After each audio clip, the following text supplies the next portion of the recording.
안녕하세요. 오늘도 서연살롱을 찾아주셔서 감사합니다.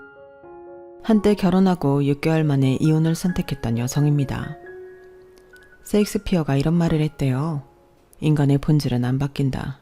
다만 가려질 뿐이다. 저는 이 말에 전적으로 동의해요. 특히 이번에 이혼을 결심하면서 그 말을 뼈저리게 느꼈거든요. 사람을 쉽게 용서한 결과가 엄청난 배신으로 돌아온다는 걸 진작 알았더라면 애초에 결혼 같은 건 하지 않았을 텐데 내가 내 발등을 찍은 기분이라니까요. 그래서 뒤늦게나마 결심한 이혼이었는데 제가 이혼을 하면서 가장 많이 들었던 말은 있었어요. 배부른 소리 한다. 한마디로 네 주제에 그 정도면 결혼 잘한 거지. 무슨 욕심이 그렇게 많아서 이혼을 하냐는 의미일 거예요. 도대체 무슨 근거로 제가 결혼을 잘했다고 생각하는 건지 잘 모르겠지만요.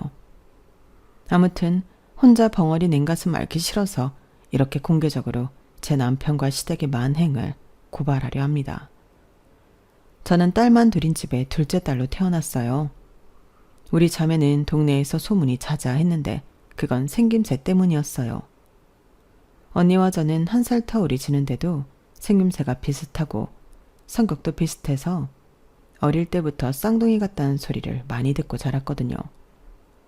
언니 별명은 큰 쌍둥이, 그리고 제 별명은 작은 쌍둥이였는데 언니랑 저는 그 별명을 꽤나 좋아했어요. 마치 우리가 둘이 아닌 하나인 것 같은 소속감을 느낄 수 있었거든요. 어린 제 눈에는 언니가 하는 건 뭐든 신기하고 대단해 보였어요. 그래서 옷도 그렇고 가방이랑 신발도 그렇고 늘 언니가 쓰는 걸 따라하곤 했어요.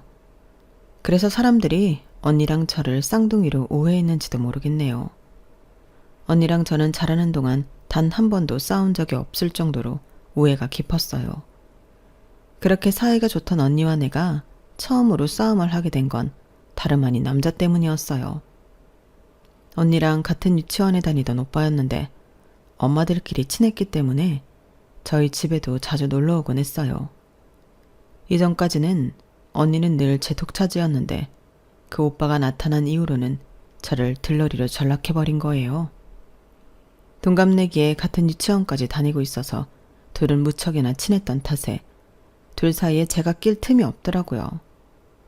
우리 언니한테 나보다 더 친한 친구가 있다는 사실을 어린 저는 받아들이기 힘들었어요.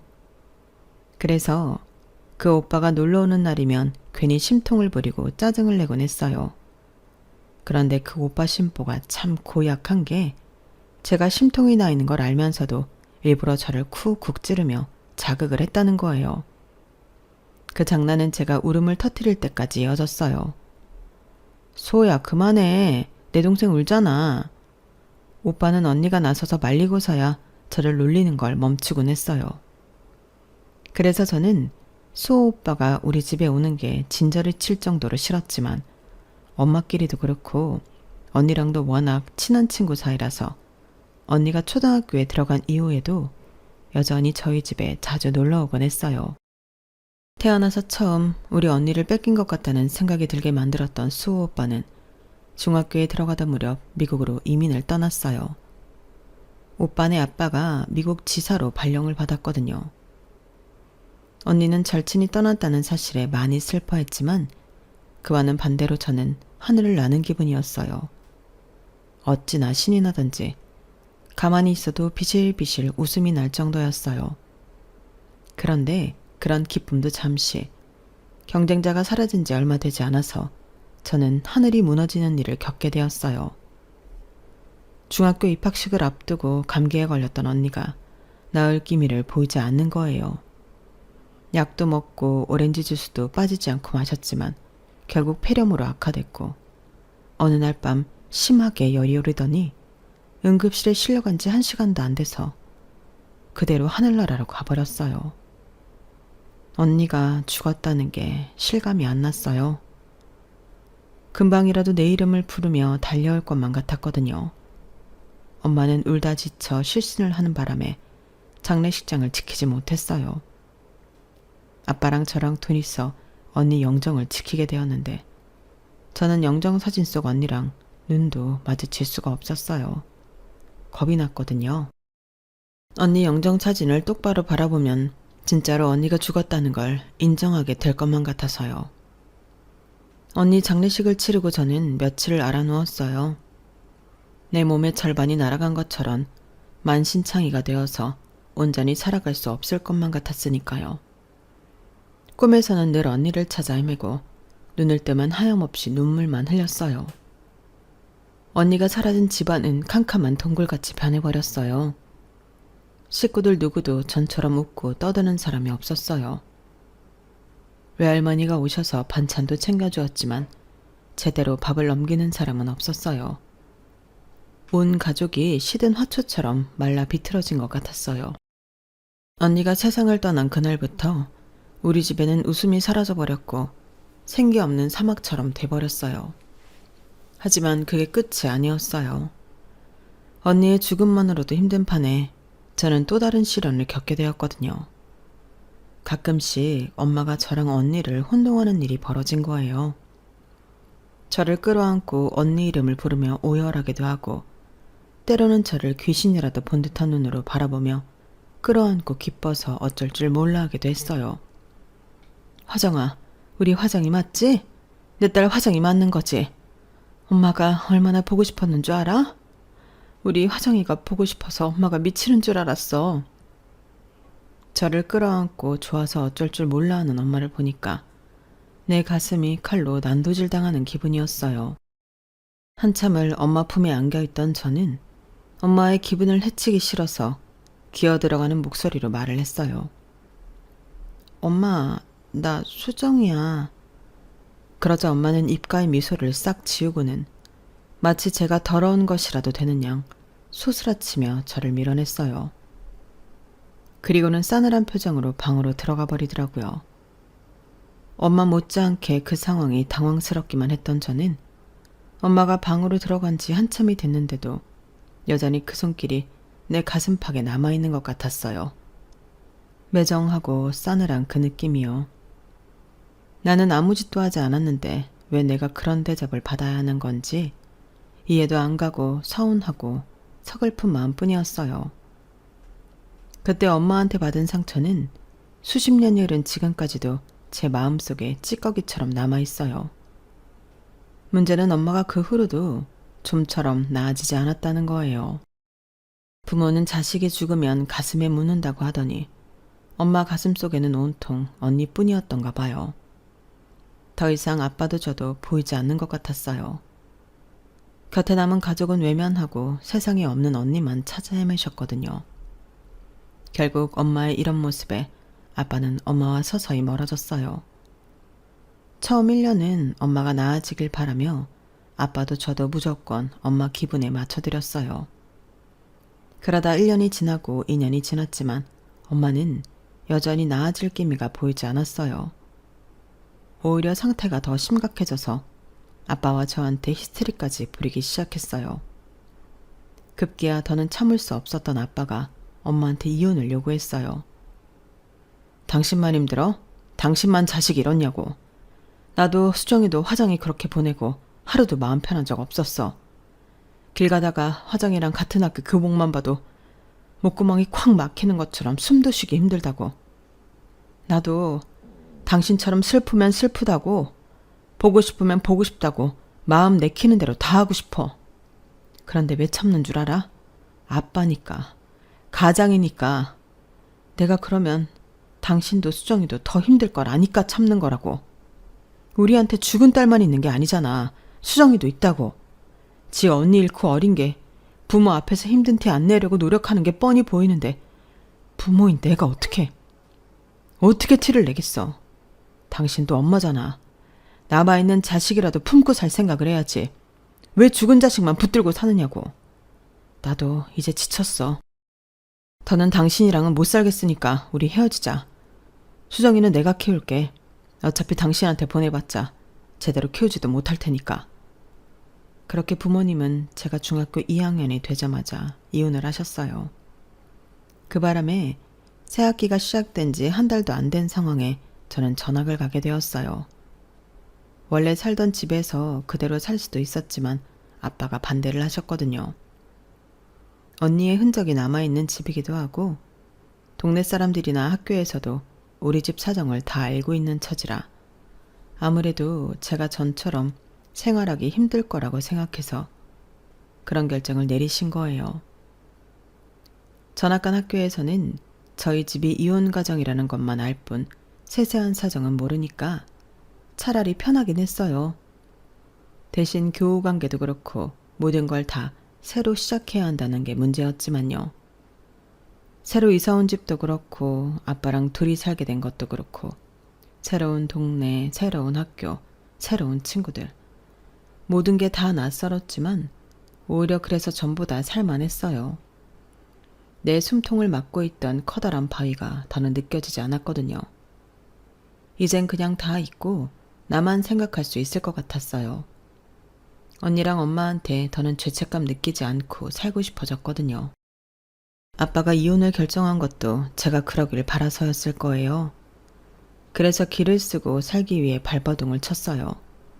그 결과 성적도 많이 오르고 학교에 적응도 금방 할 수 있었어요. 아빠는 언니가 살아있을 때처럼 제게 살갑지는 않으셨지만 그래도 부모로서 최선을 다하려고 노력하시는 것 같았어요. 모르긴 해도 아빠도 나처럼 부단히 노력하고 있다는 걸 알 수 있었거든요. 우리 집은 전보다 많은 게 자유로워졌지만 딱 하나 금기어가 생겼어요. 누가 먼저 그러자고 한 건 아니었지만 아빠도 저도 언니랑 엄마에 대한 얘기는 꺼내지 않게 되었거든요. 비록 단란했던 우리 집은 2년 사이에 산산조각이 나버렸지만 그 안에서도 희망은 있고 살아가야 할 의미가 있다는 걸 알게 됐어요. 산 사람은 살아야 한다. 잔인하지만 이보다 현실적인 말도 없다는 걸 누구보다 뼈저리게 느끼며 살았어요. 그 결과 남들이 부러워할 만한 대학도 들어가고 평범한 사람들처럼 연애도 하고 실현도 하면서 남들같이 살 수 있었어요. 그리고 첫 직장에 입사해서 미래의 내 남편도 만나게 되었어요. 제가 입사 2년차가 되던 해였는데 저희 부서 대리였던 남편과 관계가 발전하게 된 거예요. 한 직장 같은 부서에 다니고 있어서 서로에 대한 일거수일투족을 알 수 있다는 장점은 있었지만 그와는 비교할 수 없을 만큼 단점이 있었어요. 저희 회사는 사내 연애가 금지된 곳이라서 비밀 연애를 해야 한다는 거였죠. 처음엔 비밀 연애가 스릴도 있고 같은 부서 사람들을 속인다는 거에 은근히 쾌감이 있었어요. 하지만 회사에 있을 때 매 순간 긴장을 해야 한다는 게 너무 피곤하더라고요. 혹시라도 말 한마디 잘못해서 들키면 어쩌나 조마조마해서 어떻게든 남편이랑 어울리지 않으려고 노력했어요. 점심 먹을 때도 일부러 남편을 피하려고 혼자 사무실에서 샌드위치로 때우기도 하고 괜히 다른 부서 사람들이랑 어울려서 먹기도 하고 아무튼 하나하나 얼마나 신경 쓰이고 불편했나 몰라요. 근데 그러던 와중에 생각지도 못한 상황이 벌어진 거예요. 뭐? 임신? 확실한 거야? 테스터로 3번이나 확인했는데 전부 두 줄이었어. 내일 반차 내고 병원에 가보려고. 만나는 동안 결혼 얘기가 없었던 건 아니지만 그렇다고 진지하게 결혼 계획을 세웠던 것도 아니었어요. 그저 막연히 우리 결혼하면 저런 집에서 살까? 야외 결혼식도 괜찮지 않을까? 이런 정도의 대화가 고작이었으니까요. 그런 상황에 산부인과에서 임신 진단까지 나오자 남편도 저도 완전 패닉 상태에 빠졌어요. 당장 양가 부모님께 말씀드리는 것도 문제였지만 그보다 회사에 이 사실이 알려지면 분명 권고사직을 당할 게 뻔하다는 거였어요. 방법은 회사에 비밀로 하고 결혼식을 올리는 것 뿐이었는데 남편이 그건 극구 반대를 하더라고요. 결혼식 올리려면 휴가를 받아야 하는데 회사에는 뭐라고 하고 휴가를 받겠어? 역시 결혼식은 무리야. 차라리 결혼식은 애 낳고 나중에 하는 걸로 하는 게 나아. 그보다는 둘 중에 누가 이직을 하느냐를 정하는 게 우선일 것 같아. 자기도 알다시피 내 연차에 이직을 하는 건 자리를 구하기도 쉽지 않고 이직을 한다 해도 메리트가 없어. 그래서 말인데 자기가 이직을 하면 안 될까? 대리직급은 티오도 많고 아무래도 회사에 적응하는 것도 훨씬 낫잖아. 남편 말이 틀린 건 아니지만 그래도 임신까지 한 채로 다른 회사로 이직을 하는 게 선뜻 내키진 않았어요. 현재 임신 4주차라서 몇 달 사람들 눈을 속일 수는 있겠지만 그래도 6개월 차를 넘어서면 더는 불러진 배를 가릴 수가 없기 때문에 감출래야 감출 수가 없거든요. 그러니 최대한 시간을 끈다 해도 5개월 남짓밖에는 안 된다는 소리였어요. 생각해보세요. 세상에 어느 회사가 새로 입사한 지 몇 달 만에 임신했다고 출산휴가 달라는 여직원을 반기겠어요. 하지만 남편이 저보다 직급도 높고 상대적으로 월급도 많아서 둘 중 하나가 직장을 포기한다면 그건 나여야 한다는 걸 알기에 제가 이직을 하기로 했어요. 이게 나중에 어떤 결과를 몰고 올지 알지 못한 채 말이죠. 새 직장에 미안하지만 결혼 예정이라거나 출산 예정이라는 건 비밀로 하고 출근을 시작했어요. 새 직장에 적응을 해야 했기 때문에 신경 쓸 일도 많고 임신으로 몸 상태가 엉망이 된 터라 하루하루가 버겁고 힘들었어요. 그래도 남편과의 결혼을 위해 그리고 앞으로 태어날 내 아이를 위해 참고 다녔어요. 임신 사실을 알고는 양가 부모님께 임신 소식을 알렸는데 양쪽 부모님의 반응은 정반대였어요. 저희 아빠는 황당해 하시기는 했지만 그래도 이미 애까지 가진 상황이니 결혼을 당연하게 받아들이신 것과는 달리 시댁은 의외의 반응을 보였어요. 임신했다고 해서 꼭 결혼할 필요가 있을까? 잘들 생각해보고 결정해. 괜히 애 때문에 등 떠밀려 결혼했다가 사니 못 사니 하지 말고 정 안 되면 수술을 하는 방법도 있으니까. 시어머니 말씀을 들어보니 대놓고 결혼을 반대하는 건 아니었지만 내용은 애 지우고 결혼할 생각 말라는 경고 같았어요. 바보가 아닌 이상 어머님의 의중을 모를 리 없었기에 집으로 돌아오는 차 안에서 남편과 대판 싸웠어요. 내가 밖에서 애 만들어 온 거야? 아니잖아. 당신 아들 아이이기도 한데 어떻게 말을 그렇게 하셔? 수정아, 우리 엄마가 뭐라 그랬다고 이렇게 화를 내. 결혼하지 말라고 반대를 한 것도 아니고 신중하게 생각하고 결정하라고 하신 건데 그게 뭐가 잘못됐어? 너 요즘 너무 예민한 것 같아. 아무리 임신하면 성격이 변하는 여자가 있다지만 그래도 넌 너무 심해. 남편은 지나가는 말로 제게 너무 예민하게 반은 거 아니냐고 말했는지 모르겠지만 저는 그 말에 순간 철렁했어요. 그건 제가 경험했던 안 좋은 기억 때문이었어요. 언니가 세상을 떠나고 엄마가 조금씩 변하기 시작했을 때 저희 부모님은 자주 말다툼을 하셨는데요. 그때 아빠가 엄마한테 가장 많이 했던 말이 바로 예민하다는 거였어요. 무슨 말만 하면 정색을 하며 꼬투리를 잡고 발악을 하니까 아빠가 말을 걸기 힘들다고 푸념하며 하셨던 말이었죠. 그 후로도 엄마의 예민함은 점점 더 심해졌고 결국엔 앞에서 말씀드린 것과 같은 상황이 되어버렸어요. 그래서 제게는 예민하다는 말이 일종의 공포처럼 다가왔어요. 내가 엄마를 닮아 우리 가정을 파괴할지 모른다는 두려움으로 말이에요. 아빠와 이혼을 하고 정신과 치료를 받으며 요양원에 계시는 엄마를 떠올릴 때마다 혹시 나도 엄마처럼 될지 모른다는 공포심이 이번 일로 또다시 수면 위로 올라와 저를 괴롭혔어요. 그래서 내 잘못이 아님에도 불구하고 움츠러들기 시작했어요. 시어머니께서 수술 얘기를 꺼낸 뒤로 남편도 살짝 흔들리는 눈치였어요. 말로는 남들 앞에서 축복받는 결혼식이 낫지 않겠냐며 지금 이런 식으로 결혼을 하면 식도 당장 올릴 수 없고 아이를 낳을 때 출산 휴가를 받아야 하는 저로서는 회사에 안 좋은 이미지를 줄 수밖에 없다고 했지만 그게 결혼을 미루려는 진심인지 아니면 다른 의도가 있는 건지 잘 모르겠더라고요. 그런데 지금까지 별말 없으시던 저희 아빠가 이 문제를 두고 강경하게 나오셨어요.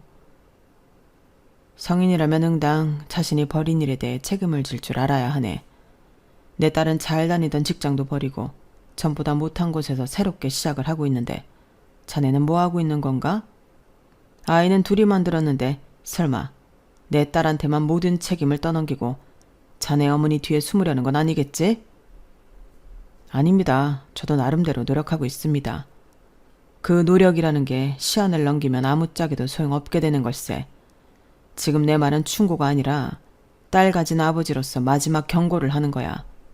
석 달 안에 식 올리고 혼인신고하게. 더는 안 기다려. 결국 아빠의 강경한 입장 때문이었는지 남편과 시댁에서도 더는 결혼을 미루려는 시도를 할 수 없었어요. 그런데 신기한 게 뭔 줄 아세요? 지난 한 달 동안 지지부진하던 예식장이며 신혼집 구하는 문제들이 아빠의 경고 이후 일사천리로 해결됐다는 거예요. 한마디로 남편과 시댁은 할 수 있는 걸 안 하고 있었단 얘기였죠. 그때 사실 남편한테 크게 실망을 했지만 이미 뱃속엔 애도 있었고 회사도 옮긴 데다 아빠까지 결혼을 강요하는 분위기여서 제가 뭘 어쩔 수는 없었어요. 지금 와서 남편한테 실망했으니 헤어지자고 한들 결국엔 저만 손해였으니까요. 그렇게 첫 발걸음부터 삐걱대던 결혼은 마지막 순간까지도 문제의 연속이었어요. 입사하고 몇 달 안 됐는데 결혼한다고 청첩장을 돌리자 사무실 사람들이 대놓고 말은 안 해도 뒤에서 엄청 욕을 하는 것 같더라고요. 거기다 임신 사실까지 털어놓은 상태여서 욕바지가 되는 건 당연한 일이었어요. 저 같아도 새로 들어온 직원이 그런 식의 행동을 했다면 욕을 했을 테니까요. 그런데 이런 와중에도 시어머니는 예단 문제로 트집을 잡더라고요.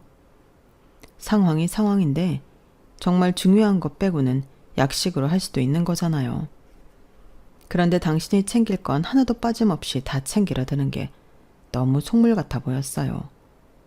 솔직히 예단할 돈을 집 구하는데 보태면 전세 보증금으로라도 남게 되는 돈이잖아요. 그래서 가급적이면 신혼집 구하는데 보태겠다고 하는데도 어머님은 막무가내셨어요. 집은 월세로 하더라도 당신이 요구한 예단은 빠짐없이 챙기라는 말에 정말 할 말을 잃게 되더라고요. 웃기는 건 어머님이 원하시는 예단 목록이었어요. 밍크코트의 명품백, 고급 피부관리샵, 연간 회원권까지. 누가 보면 제가 의사나 판검사랑 결혼하는 줄 알 거예요. 결국 예단 문제로 시어머니와 저희 아빠는 언성을 높였어요. 끝이 나지 않을 것 같던 두 분의 힘겨루기는 아빠의 최후 통첩으로 일단락이 나고 말았어요.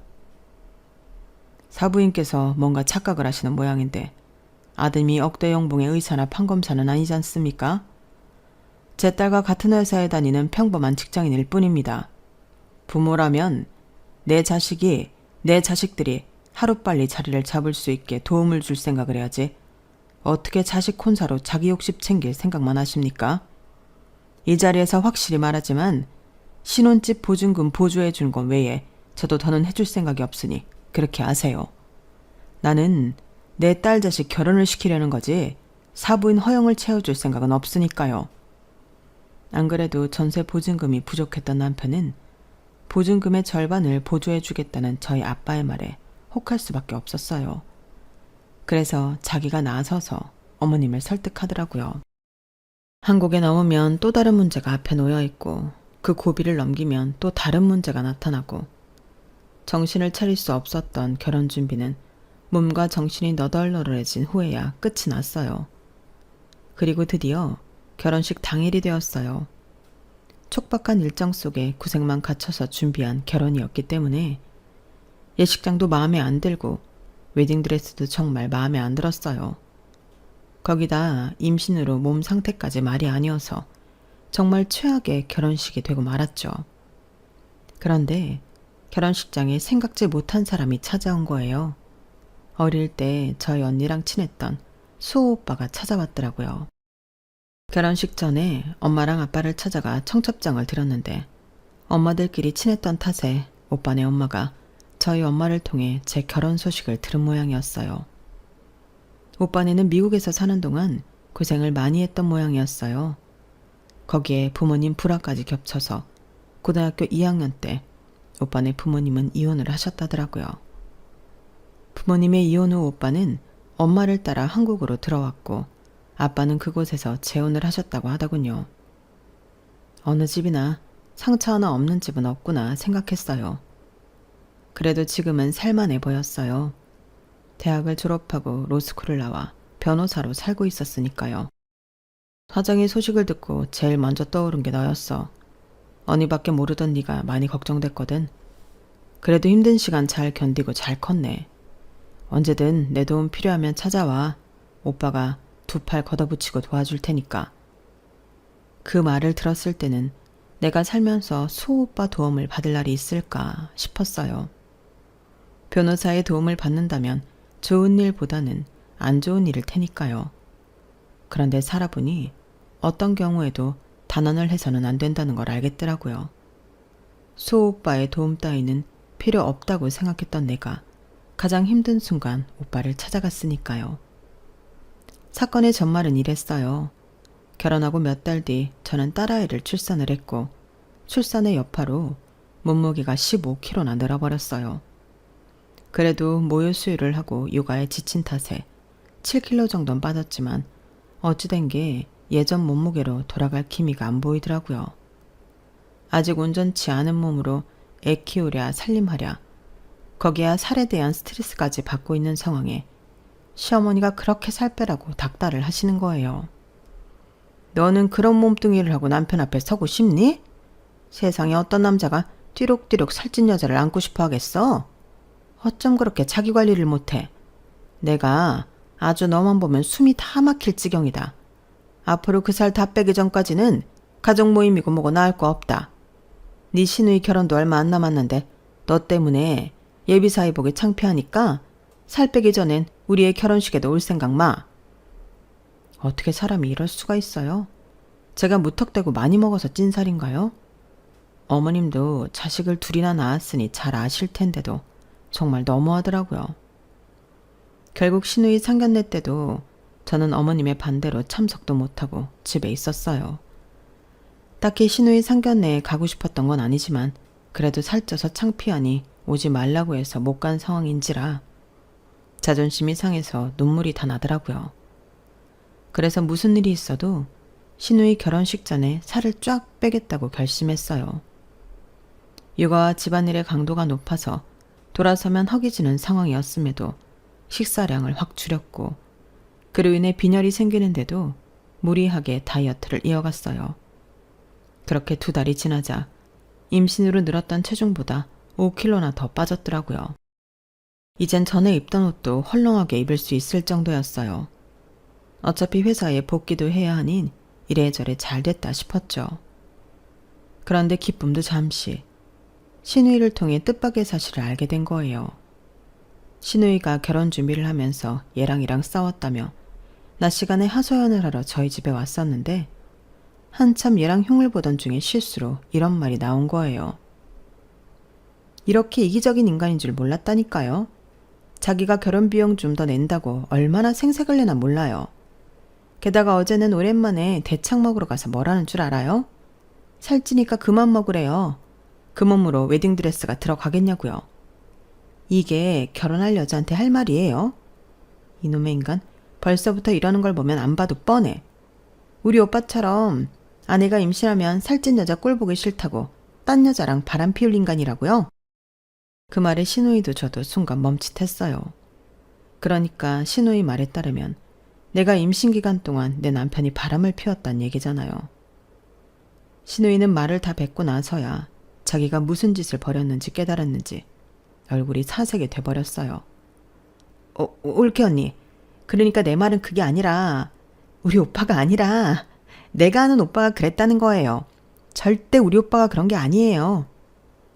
시누이는 어떻게든 상황을 무마해 보려고 발버둥을 쳤지만 이미 때는 늦었어요. 아가씨, 됐으니까 하던 얘기나 계속 해봐요. 그이가 누구랑 언제부터 바람을 피웠다는 거예요? 오빠랑 어머님한테는 비밀로 해줄 테니까 얘기해요. 안 그러면 이 자리에 그이 불러서 삼자대면 할 거니까.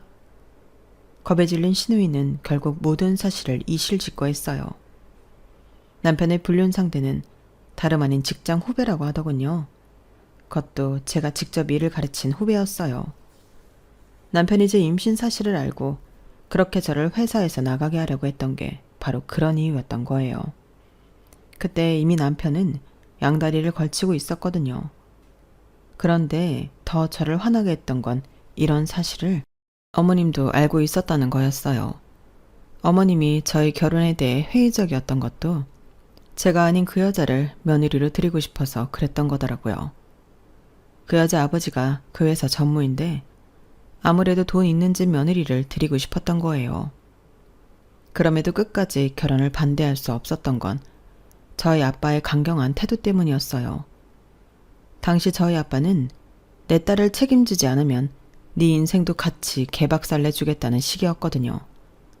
그렇게 되면 전무 딸과의 결혼이 문제가 아니라 회사에서도 쫓겨날 상황이 되니 최선보다는 차선을 선택했던 거죠.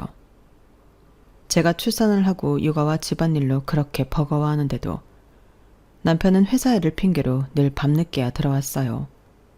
게다가 툭하면 출장까지 생겨서 2박 3일씩 집을 비우는 날도 많았고요.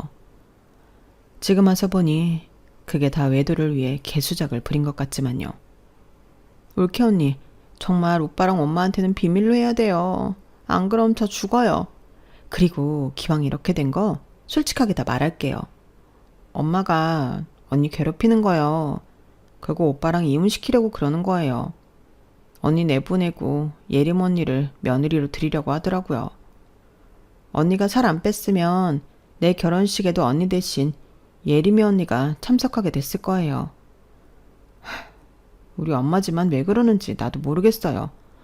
아니, 손녀딸까지 낳은 며느리가 버젓이 있는데 어떻게 그런 생각을 해요?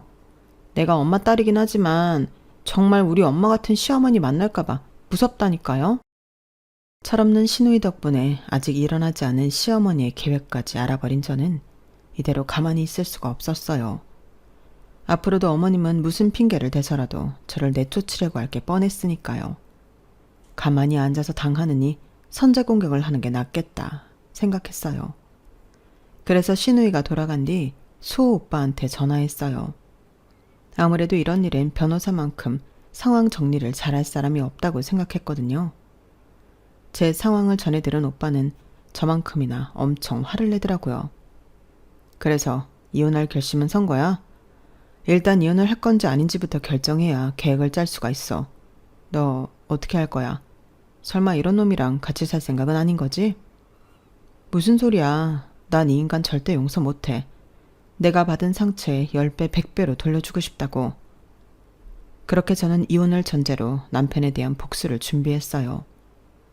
먼저 남편이 출장을 떠났던 날과 남편의 카드 내역서를 비교해 그 인간이 그 시기에 서울에 있었다는 걸 밝혀냈고, 사무장님의 도움을 받아서 남편이 내연녀와 외도를 하는 사진을 모았어요. 그 밖에도 전 직장 동료들을 통해 두 사람의 스케줄을 체크하고 뒤를 받기도 했고요. 제게 필요한 충분한 자료가 다 모이자 본격적으로 법적 소송에 돌입했어요. 생각 같아선 회사의 두 사람이 불륜을 저지른 걸 회사 사람들한테 떠벌리고 싶었지만 그렇게 되면 오히려 제가 가해자가 되어 법적 제재를 받게 되더라고요. 그래서 수호 오빠가 생각한 건 월급 차압이었어요. 남편과 상간녀 직장에 급여 채권을 압류하는 형식으로 두 사람이 불륜을 저질렀다는 걸 간접적으로 알린 셈이었죠. 그러자 금세 반응이 오더라고요. 상간녀의 아빠가 그 회사 전무라서 이런 사실이 귀에 들어가면 남편은 그 바닥에서 완전 아웃이거든요. 아주 발등에 불 떨어진 놈마냥 회사 일도 내팽개치고 집으로 달려왔어요. 여보, 나 좀 살려줘. 내가 죽을 죄를 졌으니까 제발 압류 좀 풀어줘. 당신이 하라는 대로 뭐든 할 테니까 제발. 내가 왜? 넌 네 새끼가 뱃속에 있을 때부터 아무런 자책 없이 바람피운 놈인데 내가 왜 그런 개새끼를 위해서 기껏 돈 들여 압류해 놓은 걸 풀어줘야 되는데? 싫어. 너나 그년이나 망실살 제대로 뻗칠 때까지 그대로 둘 거야. 전무님 아시면 아주 볼만하겠다. 애지중지하는 외동딸을 어디서 굴러먹던 개뼈다귀 같은 게 상간녀로 만들었으니 말이야.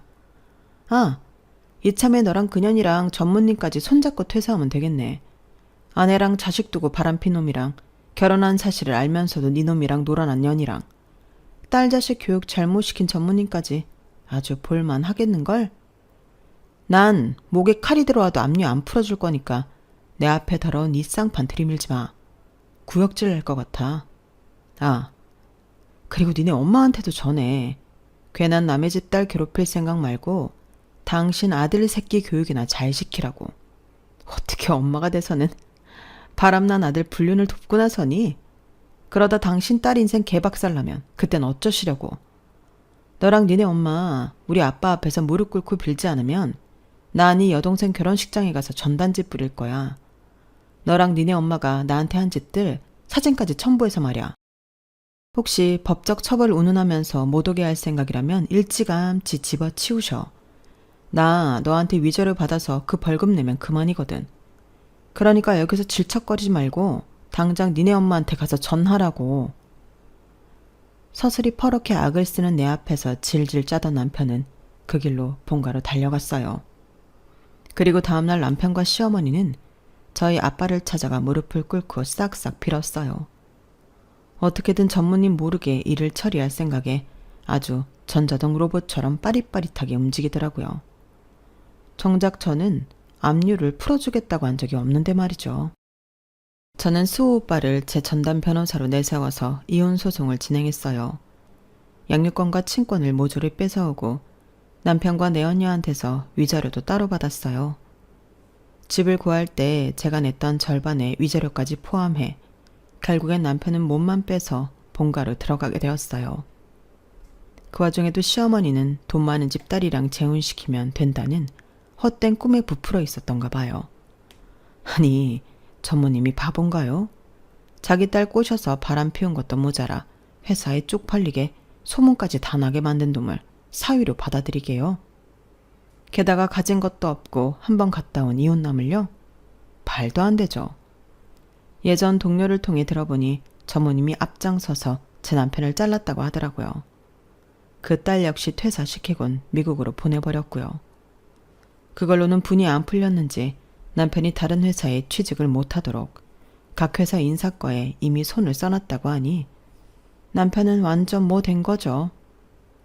남편이 회사에서 잘리고 얼마 뒤 코로나로 인해 세계 모든 경제가 마비됐고 남편은 그 여파로 한동안 취직도 못하고 어머님 집에서 백수로 지냈어요. 지 꼴리는 대로 살다가 인생을 스스로 똥통에 쳐넣은 꼴이죠 뭐. 그리고 저는 코로나가 종식되고 이듬해 재혼을 했어요. 누구랑 했냐면요. 제 이혼 소송을 맡아주었던 수호 오빠랑 했어요. 오빠 하다가 아빠 된다더니 정말 그렇게 됐지 뭐예요.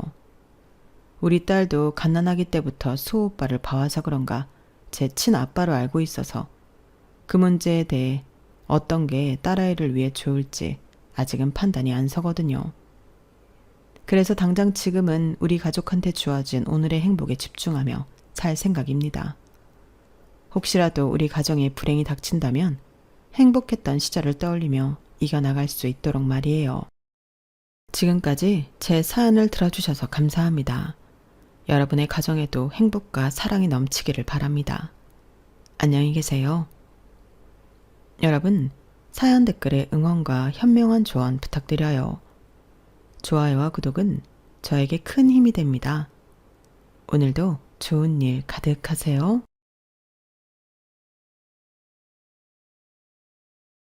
안녕하세요. 오늘도 사연살롱을 찾아주셔서 감사합니다. 저는 경기도 모 도시에서 딸 셋을 키우고 있는 40대 직장맘입니다. 제가 이곳에 사연을 신청하게 된 이유는 매일 듣기만 하던 사연살롱에 한 번쯤 제 이야기도 들려드리고 싶어서 용기를 내봤는데요. 저는 저만 이상한 남자를 만나 불행한 줄 알았거든요. 그런데 다른 분들의 사연을 들으며 나 같은 억울하고 불쌍한 여자들도 많구나 하는 걸 새삼 알게 되었고, 더 나아가 다들 어쩜 그렇게 지혜롭고 멋진지 자신만의 노력으로 행복을 찾아 열심히 찾아가는 모습에 저도 용기를 많이 얻었어요. 그래서 용기를 내어 지금 이렇게 사연을 쓰고 있는데요. 저도 참 이기적인 남편 때문에 속 꽤나 썩고 이혼한 여자거든요. 그리고 올해로 이혼한 지도 어느덧 6년이 되었는데요. 이혼 후 저는 생각했던 것보다 훨씬 안정적으로 살아가고 있어요. 누군가의 말처럼 이혼하고 삶의 질이 좋아졌죠.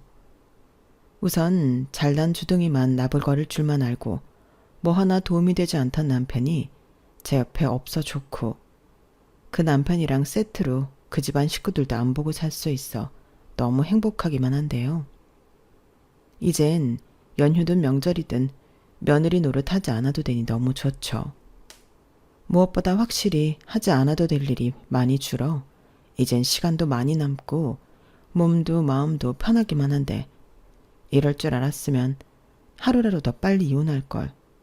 왜 고민하느라 그 더러운 꼴을 오래 봤나 후회 막심이에요.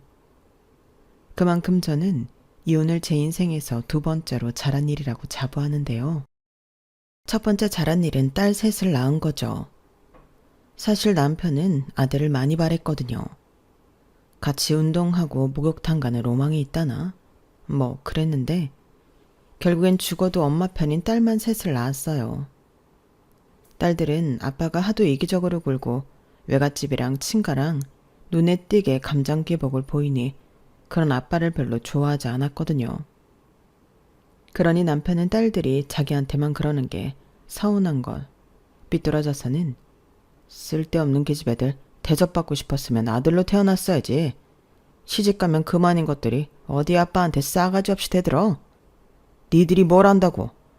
하여간 집구석 잘 돌아간다. 라고 못되게 이야기했는데 그런 모습을 볼 때면 정작 어른인 남편이 어린애들보다 더 어려 보였죠.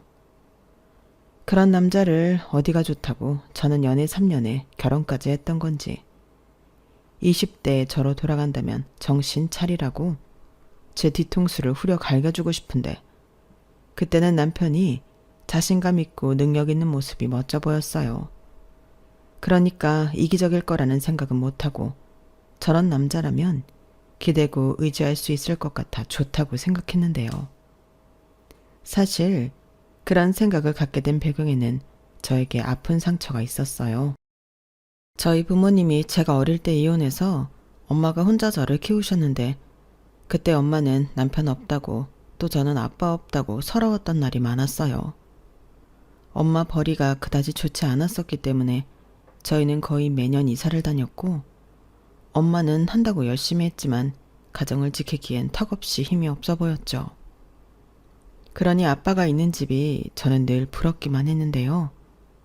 어쩐지 아빠가 있는 집은 더 따뜻하고 밥상엔 우리 집보다는 더 맛있는 음식들이 잔뜩 차려져 있을 것만 같았어요. 그리고 우리 엄마처럼 일하기 바쁜 게 아니고 늘 집에서 함께 엄마가 있는 그런 모습을 상상했는데 그런 생각을 가지고 어른이 되어서인지 저는 그런 아빠는 못 가졌지만 그런 남편은 갖고 싶었어요. 듬직하고 책임감 강한 거기에 능력까지 있으면 어린 날의 서름 따위는 다 잊을 수 있을 것만 같았는데요.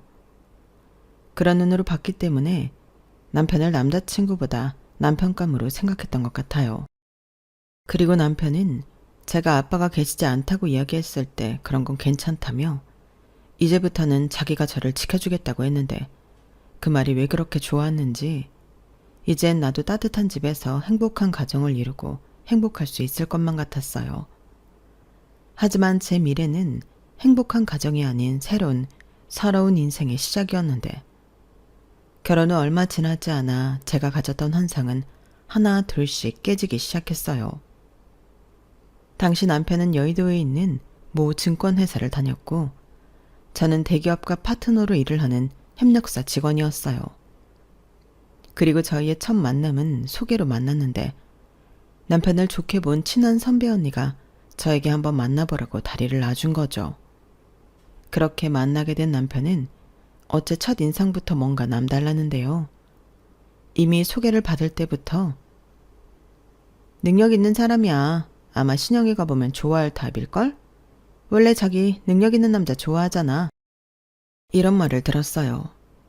정말로 몇 마디 나누지 않아도 저 사람이 자신감 넘치는 사람이라는 걸 알 수 있었어요. 말하는 어투 쓰는 단어, 거기에 분위기를 주도하는 여유까지 꿈에 그리던 이상형이었는데 그래서 만난 첫날부터 사랑에 빠지고 말았죠. 게다가 남편은 만날 때마다 오늘 뭘 하면 좋을지도 다 생각하고 계획을 세우곤 하는데 이렇게 리드를 해주는 사람이 있으니 편하고 좋았어요. 게다가 남편이 준비한 하루는 늘 대만족이었기 때문에 이런 사람과 오래 함께할 수 있으면 좋겠다는 생각을 진작부터 했는데요. 남편이 결혼 이야기를 처음 꺼낸 건 우리가 정식으로 사귄 지 1년도 되지 않았을 때였어요. 프로포즈까지는 아니었고 이렇게 잘 만나서 3년 정도 됐을 때는 결혼하자 이런 말이었는데 저는 그때부터 벌써 시집이라도 간 듯 기분이 좋았어요.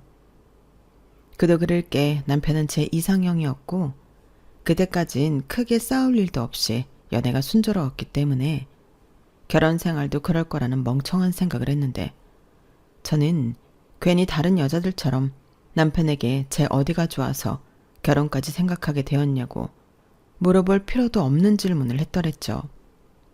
그랬더니 남편은 신현씨 정도면 당연히 좋지. 나는 신영씨가 요즘 보기 드물게 잘난 척하지 않고 순해서 좋아. 아, 순하다는 표현을 오해할 수 있는데 착해서 좋다고. 난 말이야, 여자가 잘났다고 남자 깎아내리고 나대는 거 딱 질색이거든. 라고 했는데요. 그때 그 말의 뜻을 제대로 알았어야 했는데 저는 그때 남편이 나대고 시끄러운 여자를 싫어한다고 단순하게 생각했어요.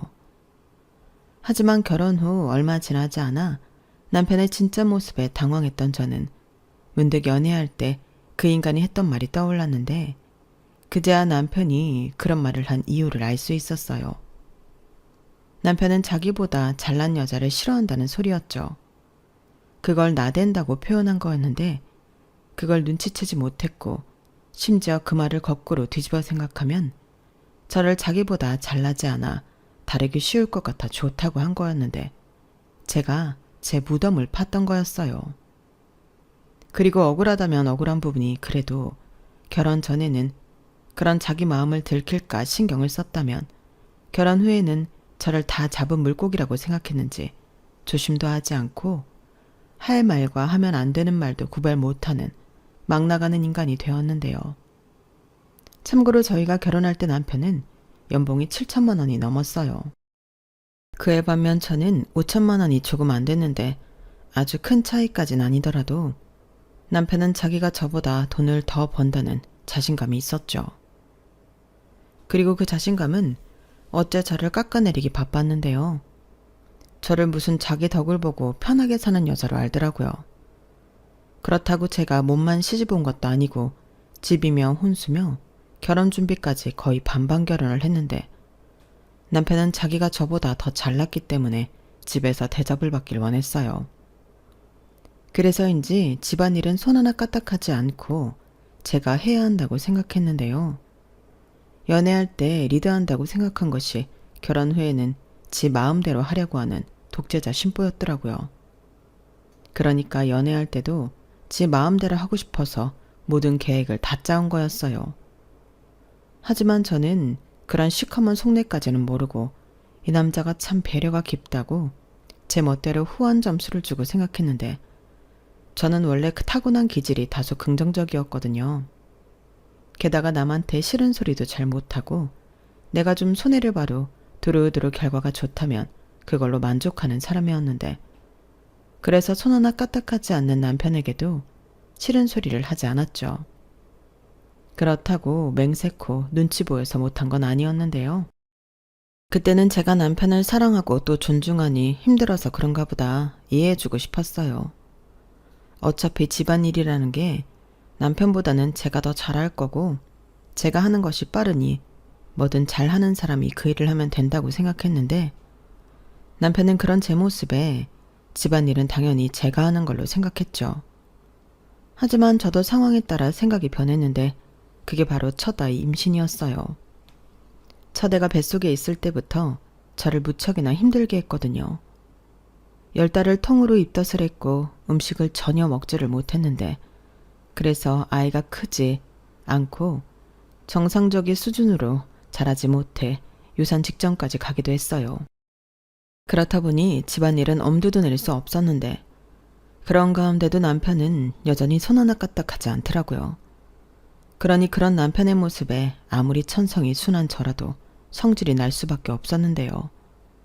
제가 처음으로 버럭하고 화를 내니 남편은 다소 놀란 얼굴을 하고는 그때 잠깐 남편은 집안일을 도와주고 저를 위해주는 척 연기를 하더라고요. 그리고 제가 첫 애를 어렵게 낳고 출산 휴가와 육아휴직을 쓰니 마치 저를 놀고 먹는 백수 취급을 했는데 막말로 아이는 남편이 더 원해서 가진 거였어요. 저는 결혼 전부터 딱히 아이를 좋아하는 타입은 아니어서 아이는 있어도 그만 없어도 그만이었는데 남편이 자기는 아이를 좋아하고 특히 아들을 너무 갖고 싶다며 저에게 하루빨리 애를 갖자고 졸랐어요. 그래서 남편이 원하고 시부모님도 기다리시니 아이를 갖기로 했는데요. 이렇게 고생문이 활짝 열릴 줄은 몰랐어요. 그리고 그렇게 막상 아이를 낳고 보니 아이 타령을 하던 남편은 집안일도 육아도 자기 일이 아니라는 듯 하나도 도와주지 않았는데 저는 또다시 버럭 화를 냈어요. 아니, 애가 그렇게 울면 기저귀라도 한번 갈아줘야 하는 거 아니야? 나는 화장실도 내 마음대로 못 가는데 자기는 그렇게 가만히만 있으면 어떡해? 이렇게 짜증을 냈는데 그때 남편이 억울하다는 듯 그러게 애를 왜 그렇게 만들었어? 자기가 하도 안아줘서 손 탔잖아. 자기가 망쳐놓고 왜 이제 와서 나한테 짜증이야? 이렇게 말하는 게 아니겠어요. 정말 그 말을 듣고 저는 제 귀를 의심했어요. 왜냐하면 아이가 조금이라도 울면 남편은 시끄럽다고 저더러 어떻게든 해보라고 먼저 짜증을 냈었거든요. 그런데 이제 와서 손을 타게 만들었다니 그때부턴 저도 화르륵 분노가 치솟아 남편을 잡아먹겠다고 덤볐는데 첫째한테는 미안한 말이지만 남편이 애기 타령을 하지 않았다면 저는 하지 않아도 될 고생이라고 생각했어요. 그래서 그 부분은 꼭 따져 묻고 남편에게 책임을 돌리고 싶은 마음이었는데 이후에 남편이 한 말은 더 놀랄 노자였어요. 그래서 뭐 이제 와서 나더러 어쩌라고. 그냥 이렇게 된 거 계속 자기가 안아주면 되잖아. 나한테 이래라 저래라 하지 말고 자기가 혼자 알아서 해. 이렇게 말했죠. 그래놓고 어이없어서 말도 못하는 저한테 자기는 아들이 갖고 싶었지 딸을 원하지 않아 더욱 도와줄 수 없다고 하더군요. 그때 처음으로 제가 결혼을 잘못했다는 걸 깨달았어요. 하지만 아이까지 태어난 마당에 곧바로 이혼을 생각하긴 어려웠는데 제가 이혼 가정에서 자라고 엄마가 혼자 고생하는 모습을 보고 자라 더 이혼은 엄두가 나지 않았어요. 더욱이 부끄러운 말이지만 어쨌든 남편이 능력이 있는 사람이니 저런 인간이라도 옆에 둬야 저는 아니더라도 애한테 아낌없는 지원을 할 수 있을 거라 생각했는데 그것도 제 생각이 짧았던 거였어요. 왜냐하면 남편은 돈 앞에서 굉장히 짠돌이였거든요.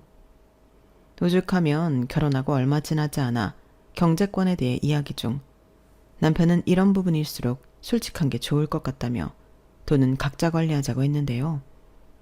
그 이유는 자기 돈이 자기랑 상관없는 곳에 흘러가는 게 싫다고 했어요. 저 말인즉 자기가 번 돈으로 제가 화장품을 사거나 친구를 만나 유흥비로 쓰는 게 싫고 더 나아가 제가 친정엄마 용돈이라도 보내드리면 그건 어째 좀 억울할 것 같다며 이럴 바에는 공동생활비만 둘이 내고 남은 돈으로 각자 사는 게 좋을 것 같다고 했는데 그땐 결혼한 지 얼마 되지도 않았지만 어째 빈정이 좀 상했어요. 그렇잖아요. 제가 무슨 남편이 저보다 더 많이 버니까 남편 돈으로 친정에 효도하고 호의호식 하겠다고 생각한 것도 아닌데 남편은 제가 그럴까봐 자기가 번 돈을 다 줄 수 없다고 했으니 이거야말로 저를 무시하는 거라고 생각이 들었죠. 그래서 그럴 생각도 애당초 없었지만 졸지에 내가 자기 돈이나 탐내는 사람이 된 것 같아 기분이 나쁘다고 토라져 버렸는데 남편은 그런 게 아니라고 그때까진 저를 달래려 노력했어요. 자기도 저를 믿지만 자기 자신을 못 믿는 거라며 자기는 충분히 그런 생각으로 저를 오해하고 상처 줄 수 있는 인간이라 괜한 분란의 씨앗은 만들지 않는 것이 가장 이상적이라고 설명했는데 그때는 저도 그래 어차피 그럴 생각도 없는데 여기서 불필요한 싸움을 이어갈 필요가 없지 라는 생각에 남편 뜻대로 하는 것이 저의 결백을 증명하는 거라 생각했어요. 그리하여 저희는 각자 100만 원씩 생활비를 내고 나머지 각자 수입은 알아서 관리했는데요. 문제는 제가 임신하고 출산하고 하면서 제 수입에 변동이 생겼다는 거였죠. 하지만 남편은 거기까지는 생각하지 못하는 건지 아니면 생각하고 싶지 않은 건지 육아 수당도 나오니 똑같이 내는 게 맞다고 주장했는데 그럼 저는 개인적으로 쓸 수 있는 돈이 없었어요. 게다가 아이를 처음 키우니 모든 것이 다 쉽지 않았는데요. 그런데 이 와중에 남편이 아들 타령하고 육아에는 비협조적으로 나오니 저만 억울하게 되었어요. 그래서 그럼 집안일이라도 좀 도맡아 해달라고 했는데 남편은 답답하다는 듯 왜 이렇게 약한 소리를 해? 원래 살림하고 애 키우고 다 여자가 하는 거잖아. 우리 엄마는 대가족 살림 다 하고 나랑 내 동생 키우면서 장사도 했어. 근데 자기는 대가족 보살피는 것도 아니고 애도 꼴랑 하나에 일도 안 하면서 왜 이렇게 앓는 소리를 해? 라고 했는데요. 앓는 소리라는 말에 저도 욱하고 성질이 올라왔죠. 육아 스트레스로 인해 산후 우울증도 겪고 있던 저였는데 남편은 그런 게 어딨냐고 우울증은 다 정신력이 부족해서 그런 거라며 나태하게 굴지 말라고 했어요. 그러면서 자기는 집에서 충전 중이라며 오히려 자기를 방해하지 말라고 했는데 저 인간이 내가 좋아했던 인간이 맞나? 배신감이 파도처럼 밀려왔어요. 그리고 남편은 시도 때도 없이 자기 연봉이 저보다 훨씬 높기 때문에 저랑 자기를 같은 취급을 하면 안 된다고 꾸준히 주장을 했었어요.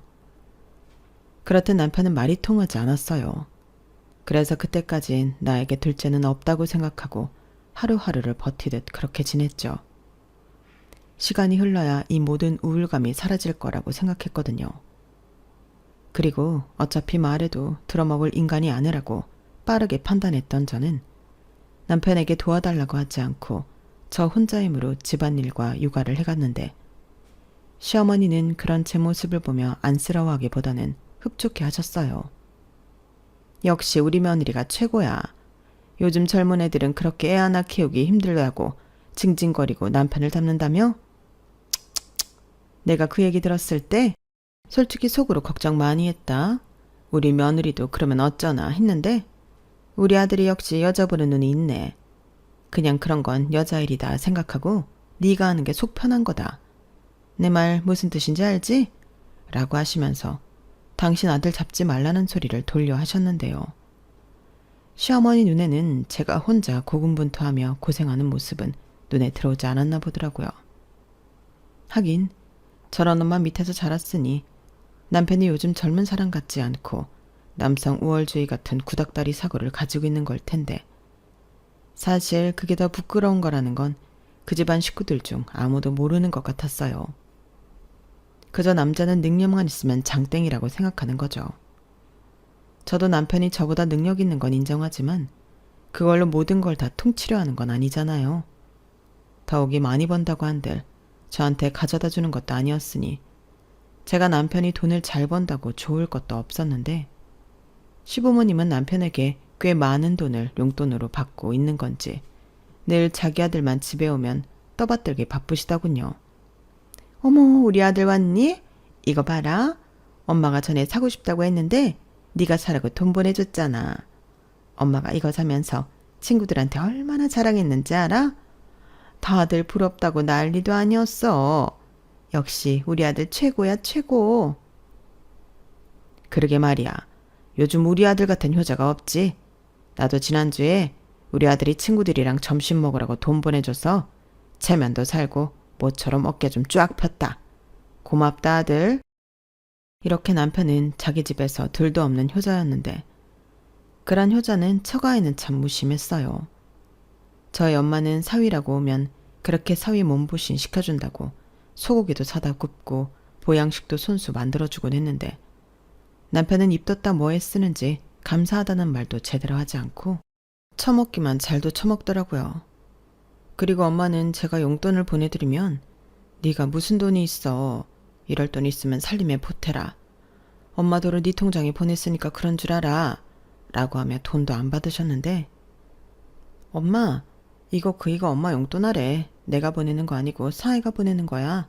라고 보내드리면 고맙다.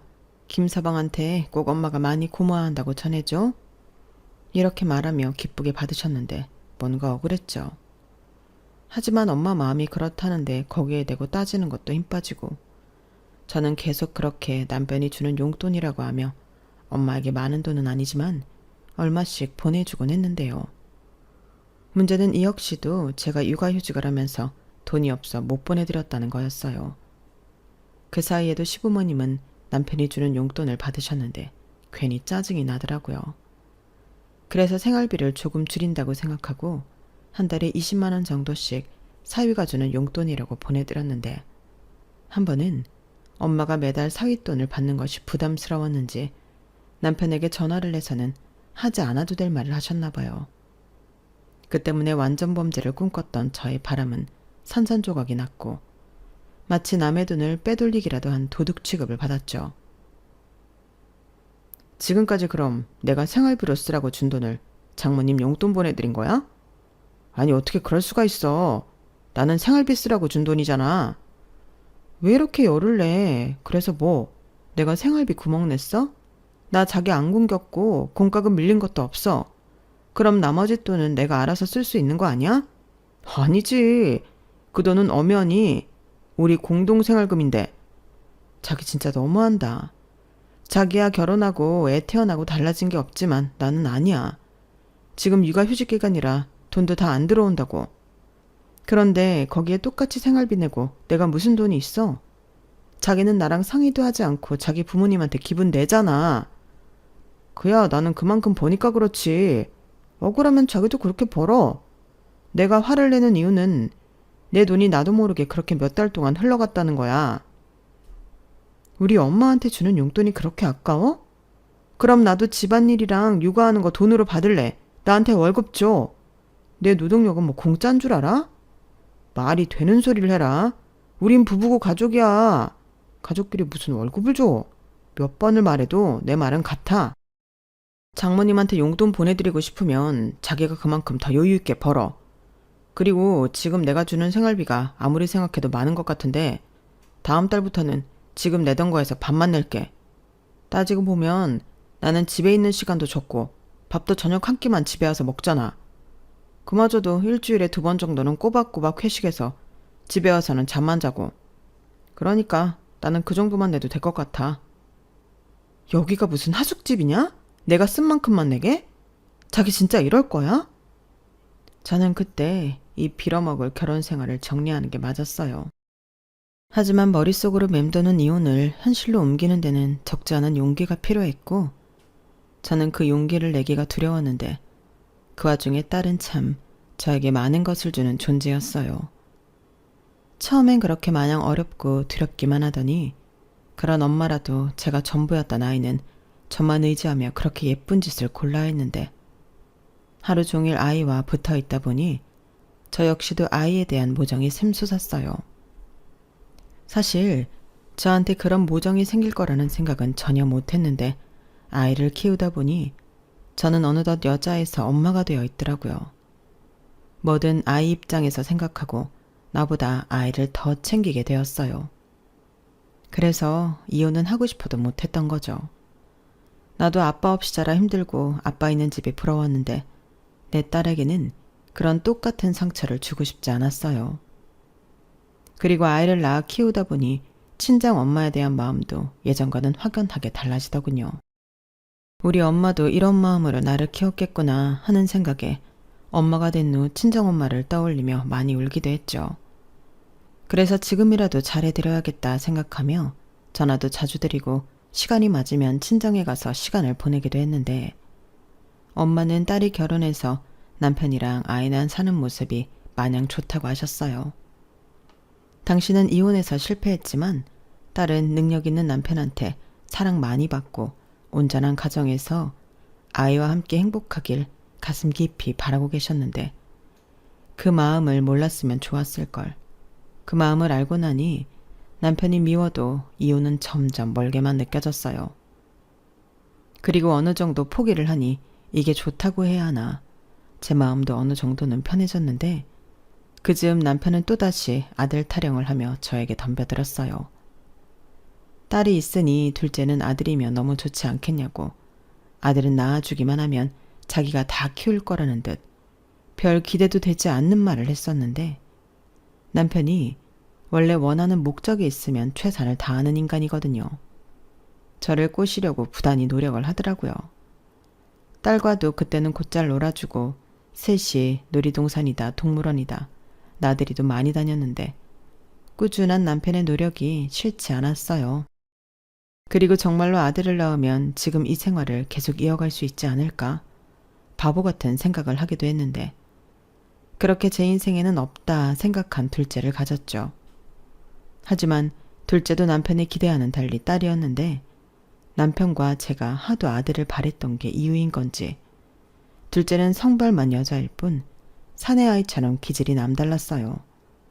만약 정말로 아들이었다면 아무리 그런 산만하고 시끄러운 모습도 남자아이라 그렇다고 넘어갈 수도 있었을 텐데 둘째는 시댁에 갈 때마다 기집애가 왜 저러냐고 구박을 받기 일쑤였고 저도 제 자식이 구박받는 게 싫으니 시댁에 가고 싶지 않았어요. 그리고 남편은 둘째도 딸이라는 것에 실망했는지 첫째보다도 더 도와주지 않았는데요. 그러다 셋째는 어이없게 생겼죠. 남편이 술 먹고 들어와 그날 생긴 게 셋째였거든요. 그리고 혹시나 하며 기대했는데 셋째까지도 딸이라는 사실에 남편은 낳지 말자는 무서운 소리까지 하더군요. 지금 제정신이야? 아무리 뱃속에 있어도 우리 아이잖아. 왜 말을 그렇게 해? 아직은 세포에 불과하지. 누가 들으면 내가 살인이라도 하자고 한 줄 알겠다. 그 소리가 살인이랑 뭐가 달라? 나는 못해. 그럼 아들도 아닌데 딸을 셋이나 낳아서 키우자고? 너 애 셋 키울 능력 있어? 지금도 힘들다고 징징거리잖아. 막말로 둘째 낳고 복직한 지도 얼마 되지도 않았는데 셋째 낳고 출산휴가 쓰면 너는 눈치도 안 보여? 나라도 너 같은 사원 싫겠다. 저는 남편의 말에 상처를 받았어요. 사실 임신했다고 회사에 알렸을 때 정말로 저를 바라보는 사람들의 눈치가 남편 말처럼 같았거든요. 그래도 다른 사람도 아닌 남편이고 아이 아빠인데 저리 이야기를 하다니 저는 또 혼자 상처받고 눈물을 흘렸는데 그때부터는 남편도 아들 타령을 멈췄어요. 저랑 사는 한은 아들 궁합은 못할 것 같다고 농담처럼 얘기하는데 저한테는 그 소리가 농담이 아니었죠. 그리고 결국 저는 막달이 다가왔을 때 더는 출산휴가 쓰는 것이 눈치가 보여 회사를 그만두게 되었는데요. 대신 회사에서 실업급여를 받을 수 있도록 조치를 취해줬어요. 그래서 저는 집에서 실업급여를 받으며 아이 셋을 케어하는 신세가 되었는데 그즘 저는 오기가 생겼어요. 네가 잘났으면 얼마나 잘났는데 나도 잘 나갈 수 있어. 이런 생각에 저는 이를 악물고 두 번째 취업 준비에 들어갔어요. 잘난 척 오지게 하는 남편한테 본때를 제대로 보여주고 싶었거든요. 그래서 어떤 거라면 좋을까 고민하다 공인중개사가 일만 잘하면 고수입을 올릴 수 있다는 말에 무작정 공인중개사에 도전하기로 했는데 와, 이건 제 입장에서는 사법고시와 맞먹는 수준의 것이었어요. 하지만 그렇다고 여기서 포기하고 싶진 않았는데 그 사람의 무기가 자기가 능력이 좋고 돈을 많이 버는 거니까 저 역시도 그런 사람이 되어야 한다고 마음을 굳혔어요. 아니, 오히려 더 대단한 사람이 되어 그 사람의 자존심을 뭉개주고 싶었는데요. 새 아이를 키우며 공부까지 하는 삶은 녹록지 않았답니다. 일단 절대적으로 시간도 부족했고 체력이 없으니 집중력도 떨어졌는데 그래서 당연한 말이지만 첫 번째 시험은 말도 안 되는 점수를 받고 떨어졌어요. 뭐 예상은 했던 일이긴 하지만 실제로 제 눈으로 확인하니 이걸 내가 해서 되긴 하는 건가? 자신감이 바닥을 쳤는데요. 남편도 제 점수를 확인하고는 피식하고 기분 나쁘게 웃더라고요. 그러니 기분은 말할 것도 없이 약이 바짝 올랐는데 남편은 괜한 시간 낭비하지 말고 저더러 아줌마들 하는 파트타임 아르바이트나 하라고 비아냥거리더군요. 생활비만 벌면 되는 거 아니냐 아주 쉽게 말하더라고요. 하지만 제가 생활비나 벌자고 이 짓을 하겠어요. 그래서 저는 멘붕에 잠긴 것도 잠깐 다시 의지를 불태우며 포기할 수 없었고 남들이 하기 힘들고 어려운 일을 해내야 그 가치가 더 빛난다는 생각을 하며 더 열심히 매달렸어요. 안 되면 될 때까지 하면 된다는 무대뽀 정신으로 공부도 참 무식하게 했는데, 공부라는 게 시간이 지나면서 탄력이 붙는 건지 머리가 빨리 돌기 시작하는 건지 요령도 생기고 처음보다는 점점 효율이 좋아지더라고요. 그리하여 저는 계속 시험에 도전하고 불합격의 쓴맛을 보며 정말로 될 때까지 부딪혔는데, 그렇게 낙방만 한 지도 어언 3년이 되어가니 이제 슬슬 제 문제를 알 것 같았어요. 주변에서 제가 공인중개사 시험을 준비한다는 사실을 아는 사람들은 3년이나 해서 안 됐으면 포기하고 다른 걸 찾던지 살림이랑 육아에 집중하라고 하는 사람도 있었는데, 저는 절대 그럴 수 없었죠. 왜냐하면 그때부터는 제가 무엇을 놓치고 있는 건지 구멍이 보이기 시작했거든요. 그리고 그쯤 아이들도 어느 정도 커서 셋 다 어린이집에 다니고 있었는데, 이젠 공부할 시간도 어느 정도 확보할 수 있었죠. 그래서 다른 엄마들 커피 마시고 수다 떨며 스트레스 풀 때 저는 도서관에 가서 공부를 했고, 그 다음 해에 최종 합격이라는 기쁨을 누릴 수 있었어요. 그리고 첫 술에 배가 부를 수는 없지만 저는 한 법인회사에 거의 막내 중개사로 들어가 다시금 직장인이 되었는데요. 그때 느꼈던 뿌듯함은 이루 말할 수 없었죠. 그리고 그렇게 돈을 벌기 시작하니 통장에 찍히는 월급이 너무 소중했고, 하는 일이 부동산 관련 일이다 보니 분석하고 공부하는 것도 재미있었는데, 저절로 부동산 관련 재테크 공부도 할 수 있었어요. 실제로 같은 일을 하면서 경매까지 공부해 부를 늘리는 팀장님도 계셨는데, 이게 알면 알수록 제 삶이랑 연관이 있으니 너무 재밌는 거 있죠. 그리고 저는 어렵게 제 힘으로 다시 얻은 기회였기 때문에 고객님들을 제 가족이라고 생각하고 정말 열심히 일했어요. 결국 저는 가운데서 다리 역할을 하는 사람이었기 때문에 양쪽 입장을 잘 헤아려 서로가 기분 좋은 거래를 할 수 있도록 도와드렸죠. 어쩔 때는 집에서도 거의 밤을 샐 정도로 고객님의 조건에 맞는 매매 물건을 찾느라 고생한 적도 있었는데, 그때 제가 찾아서 연결해드린 매물을 보고 고객님은 눈물을 흘리기도 하셨답니다. 자신의 지금으로는 택도 없을 것 같아 포기했고, 주변에서도 안 된다고 말을 들어 괜한 부탁을 했나? 후회를 많이 하시기도 했다는데, 이렇게 자기 조건에 맞는 보석 같은 곳을 찾아줘서 고맙다고 두고두고 감사의 뜻을 작게나마 보내시는 고객님도 계셨죠. 그렇다 보니 이 일이 저에겐 천직처럼 너무 재미있었는데, 그러다 저희 엄마가 계실 만한 깨끗한 집을 찾아드리고 싶은 마음이 생겼어요. 저희 엄마가 살고 계신 집이 30년 가까이 되는 1세대 작은 평수 빌라였거든요. 그리고 시댁은 오래된 건 매한가지였지만 엘리베이터 없는 5층짜리 단지형 아파트였는데, 대놓고 하신 적은 없지만 당신은 아파트 사는데 저희 엄마는 좁은 오래된 빌라에 사신다고 무시할 때도 있으셔서 그 생각이 났어요.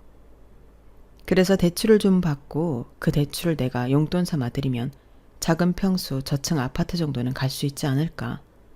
눈에 불을 켜고 찾기 시작했고, 그때 경매로 여러 물건을 낙찰받은 경험이 있는 팀장님이 당신이 예전에 낙찰받아 괜찮은 가격에 판 집이 있다며 한 아파트 단지를 추천해 주셨어요.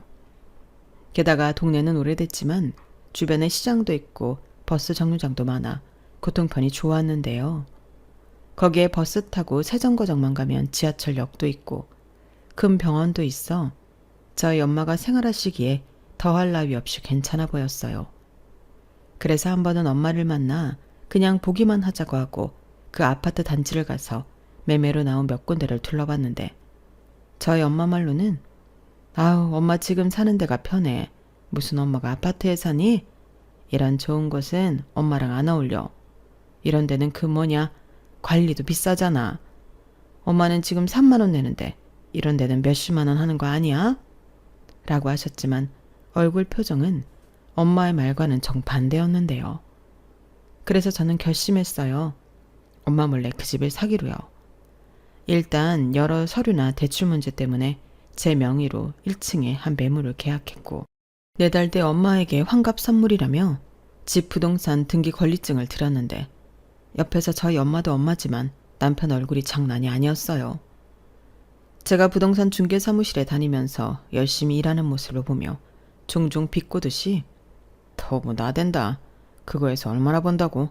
이딴 말이나 했었는데 제가 다른 것도 아니고 집을 엄마에게 선물을 하니 많이 놀란 모양이더라고요. 그래서 저는 살짝 기분은 좋았지만 민망해하며 큰 건 아니고 엄마 전에 봤던 작은 평수 1층이라 관리비도 싸고 지금 사는 집보다는 리모델링도 다 되어 있고 넓어서 편할 거야 라고 했는데 저희 엄마는 제 눈치가 아닌 남편 눈치를 보는 듯 했어요.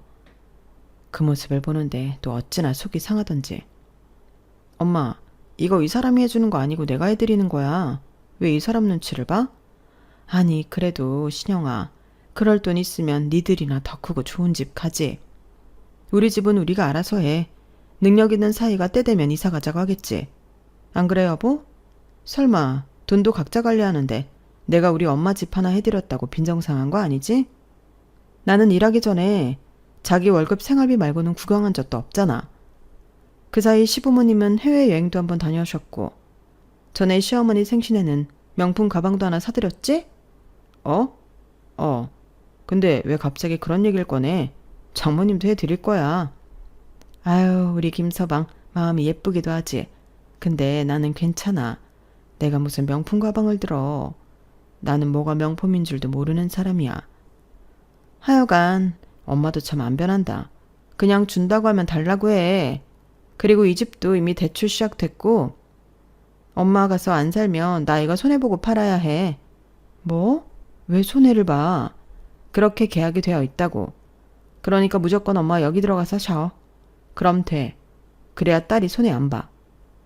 저는 죄송한 말이지만 세상 물정 잘 모르는 엄마에게 거짓말을 했어요.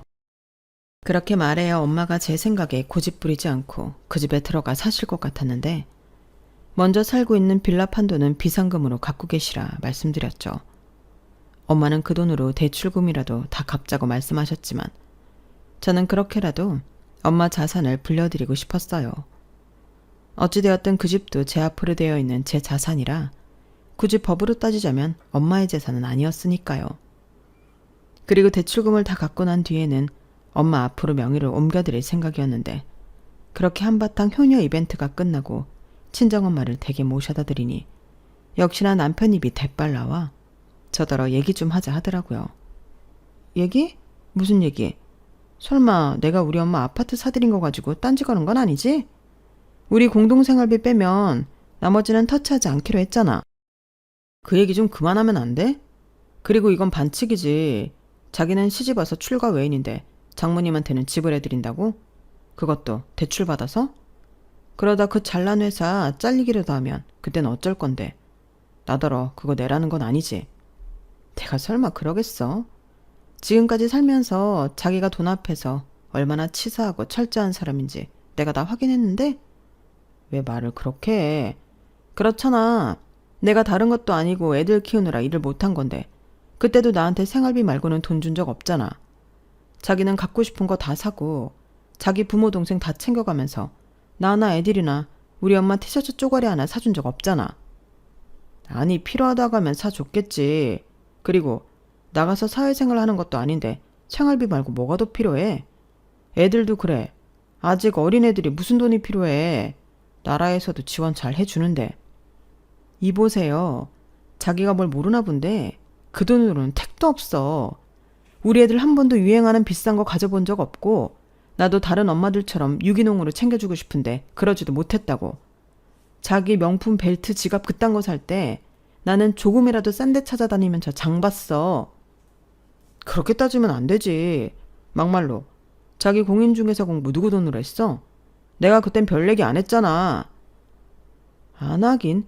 내가 계속 시험에서 떨어질 때 자기 나한테 뭐라고 했는지 까먹었어? 파트타임 알바라도 해서 그 문제집 값이랑 인간 결제한 거 통장에 복구시켜 놓으라고 했잖아. 아주 치사는 다 떨어놓고 이제 와서 쿨한 척해. 그리고 나 첫 월급 받았을 때 더럽고 치사해서 그 돈 바로 채워 넣었다. 내가 또 언제 그랬다고. 그냥 농담한 거지. 그래서 지금 나한테 복수하겠다고 이렇게 대형사고 치는 거야? 이젠 너도 보니까 네 돈으로 효도하겠다고? 그래, 왜 나는 하면 안 돼? 나도 옆에서 자기 혼자 효자 노릇할 때 우리 엄마한테 똑같이 하고 싶었어. 그래도 이 사람아, 도리가 그게 아니지. 자기는 며느리인데 시댁을 우선으로 챙겨야지. 시댁을 깔보는 것도 아니고. 아니다. 자기 정말 우리 집이 우스운 건 아니지. 가만 보면 자기는 시댁도 별로 안 무서워하잖아. 진짜 큰일 날 사람이네. 내가 왜 시댁이 무서워야 하는데? 내가 죄졌어? 며느리는 다 죄인이야?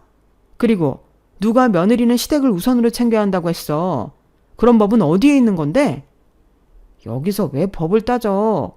인간으로서의 도리, 며느리로서의 도리지. 자기 시집 왔잖아.